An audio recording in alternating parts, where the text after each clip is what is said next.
નમસ્કાર મિત્રો, આપણે વાત થઈ હતી ને એમ આપણે આજે એક દીકરીના ઘરે આવ્યા છીએ અને દીકરીના ઘરે વાત થઈ એ પ્રમાણે દીકરીની દીકરીએ એના નાની માટે આ એક આખો અનુભવ ક્રિએટ કરવા માટે કરેલો હતો અને આપણે આવ્યા છીએ આજે હેમેન્દ્રભાઈ વસાવડાના ઘરે. સરોજબેન અંજારિયા એટલે કે નાની, હું તો નાની જ કહીશ. સરોજબેન અંજારિયાને ત્યાં. નાની બા, તો આપણે આજે તમે શું શીખવાડશો? વડિયા ઢોકળીનું શાક. વડિયા ઢોકળી એટલે વડિયા એટલે કોઈ શાક? વડિયા એટલે શું થાય, ઓલી ઢોકળીનું આમ શાક કરીએ છીએ ને તો એ આપણે ખીચાની જેમ કરીને પાથરીને કરીએ છીએ. આ ઢોકળીનું શાક છે ને બધો મસાલો નાખી અને વાટા કરીએ છીએ. હળદર, મીઠું સ્વાદ અનુસાર, સોડા અને તેલ. 4 જણાનું શાક થાય. એમાં આપણે 1.5 વાટકી ચણાનો લોટ લીધો છે. હવે એના હું લોટ બાંધીને વાટા કરું છું.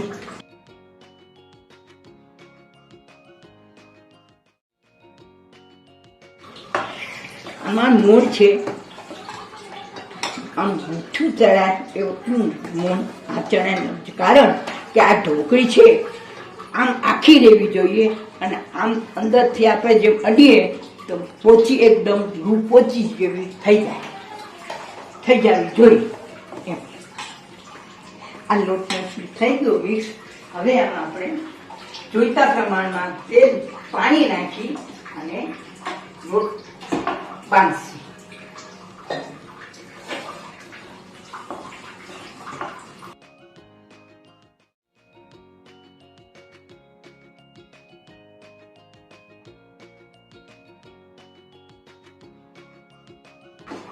હવે લોટ બંધાઈ ગયો છે. થોડીક વાર આપણે રાખી દઈશું. ઉઠીને કાઢીને. હા, બરાબર. પછી આના છે ને હવે કટકા કરવાના. નાની બા, તમારી ઉંમર પૂછાય નહીં પણ 80 વર્ષના છે અને તમે જોઈ શકો છો કેટલું ઈઝીલી રસોડામાં રસોઈ કરી શકે. મૂકી દીધી છો મેં પણ. દીદી, પણ તમને હજી તમારું શરીર ચાલે છે, તમે ભલે રસોઈ મૂકી. માતાજીની દયા. હા, બસ માતાજીની દયા છે. હા, થઈ ગયા. હવે તેલ થઈ જાય એટલે આપણે એમાં તળશું. તેલ થઈ ગયું એ આપણને કેમ ખબર પડે? જોઈને કે ધુમાડો નીકળે ને, સુગંધ આવે, તેલની સુગંધ આવે એટલે થઈ ગયું કેવાય. નહીં તો રાસે જ નાખી દઈએ આપણે. હા, એટલે થઈ ગયું એ કહેવાય ને. હજી નથી. હા,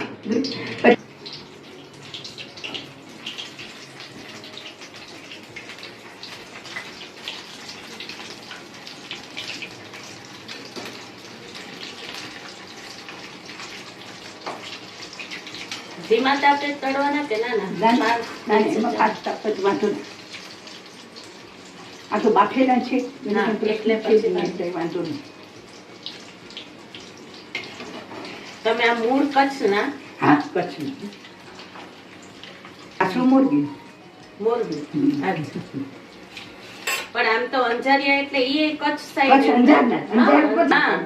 બરોબર. અને અત્યારે હાલ 81 સાલ અમે ભાવનગર રહી છીએ. અચ્છા, 81 સાલથી ભાવનગર. એટલે ગામે ગામના પાણી પીધા છે. બદલી સરકારી નોકરી હોય. હા, એટલે બદલી થાય એટલે એ બદલીમાં જો હવે આ છે ને લાલ ચટક થવા માંડ્યા. હા, કાઢી નાખ. આમાં ઓલું વાઇપર કરી નાખ્યું.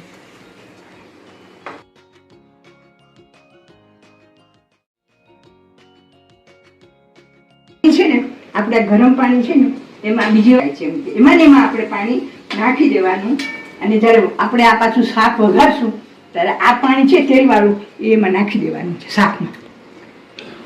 પહેલાના લોકોની આ જ ખૂબી હતી ને કે કઈ બગડવા ન દેવું જોઈએ.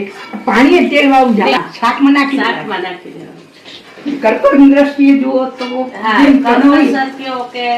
અત્યારે તમારા કરતા અમારે આ શીખવાની બહુ જરૂર છે, કેમ કે હવે મોંઘવારી બહુ થઈ ગઈ છે. તો આવું નાનું નાનું જવા દઈએ તો રાઈ આમાં તેલ સરખા પ્રમાણમાં તેલ જોઈએ સરખા પ્રમાણમાં જોઈએ તો જ સ્વાદ આવે. તો જ સ્વાદ આવે.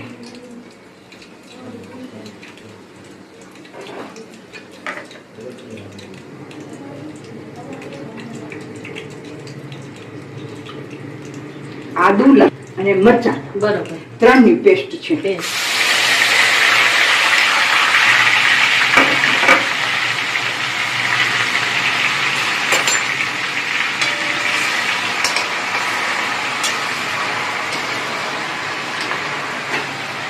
થોડીક રાઈ, થોડુંક જીરું અને પછી આ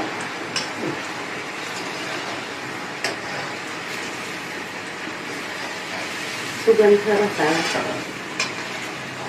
હવે આમાં છે ને આપણે ડુંગળી નાખી દઈશું. બરોબર. ઝીણી ડુંગળી. ઝીણી એકદમ,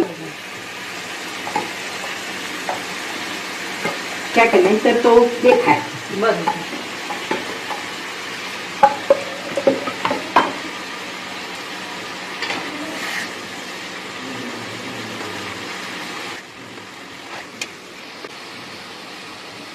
ચપટી હળદર, 5 ચમચી હળદર નાખવાની, અડધી ચમચી ધાણા, મરચું. મરચું આપણે વધારે નાખવું તો વધારે, અમે લોકો એટલે તીખું સ્વાદ ખાઈએ એટલે અમે પ્રમાણે. તીખું, હા. એ સ્વાદ પ્રમાણે પણ આ શાક થોડુંક તીખું હોય તો જ મજા સારું આવે. લાગે. એટલે અમે 1.5 ચમચી નાખ્યું છે. હા હા. અને કાશ્મીરી નથી, ઓલું તીખું જ મરચું. તીખું મરચું. મીઠું સ્વાદ પ્રમાણે.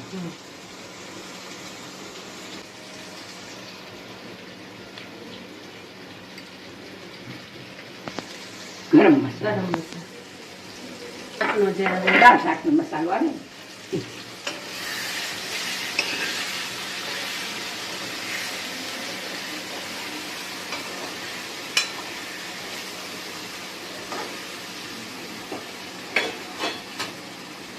હવે આ પાણી નાખી દઈએ આપણે, એટલે શું થાય,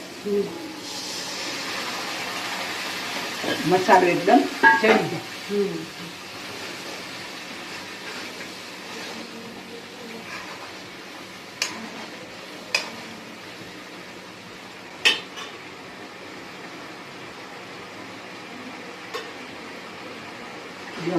તેલ બાદ નીકળવા માંડ્યું છે, મસાલો ચડી ગયો છે, પણ એમાં ઢોકળી નાખી દઈએ. બરોબર.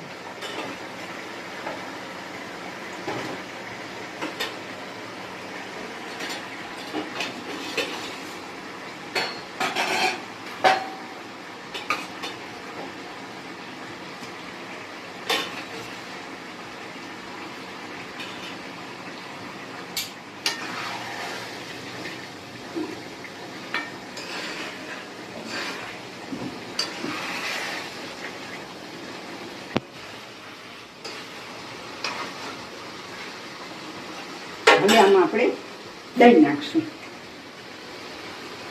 દહીં એટલું બધું નહીં નાખીએ, હા. 500 ગ્રામ જેટલું નાખી દઈશું દહીં. બરોબર. આ કિલો જેટલું છે. આ કિલો જેટલું છે, એટલે 500 ગ્રામ દહીં બરોબર. આપણે નાખી દીધું. બરોબર. અને પાણી પહેલા નાખી દીધું છે એટલે દહીં ફાટશે નહીં, નહીંતર દહીં ફાટી જાય. હા. હવે આમાં જો તમારે લોકોને ખાંડ નાખવી હોય, હા. ધારો કે દહીં નાખી દીધું, કોઈને ખાટું ન ભાવે તો અંદર ખાંડ નાખી શકાય છે. અમે લોકો હું નથી નાખતી, હા. કારણ કે અમને લોકોને ખાટું ભાવે, આપણે હા. લોકોને, હા. એટલે હું નથી તીખું ને ખાટું હોય તો પછી ખાંડેનો ખાંડની સ્વાદ. જરૂર ન પડે. અને તમે કીધું એમ કે આ શાક જનરલી પૂરણપોળી કે પૂરણપોળી ગળ્યા નાખી, થેપલા. હા, ગળ્યા થેપલા. આ ગળ્યા જ્યારે ખાટું શાક છે ને, હા. એ ગળ્યામાં સારું લાગે. સારું લાગે.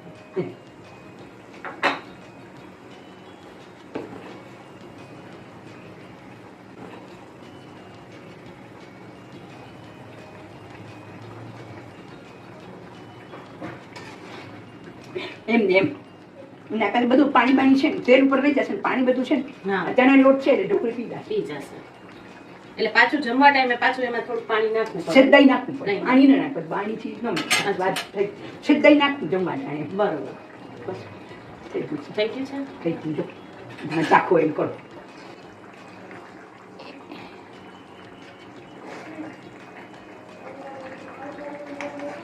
હજી આ ડુંગળી છે ને પોચી નથી પડી, કારણ કે હજી આપણે હમણાં જ નાખી છે. હા હા. થોડીક વાર નાખશું ને, થોડીક વાર રહેશે ને, એટલે પોચી એટલે પડે. પછી પોચી પડી જશે.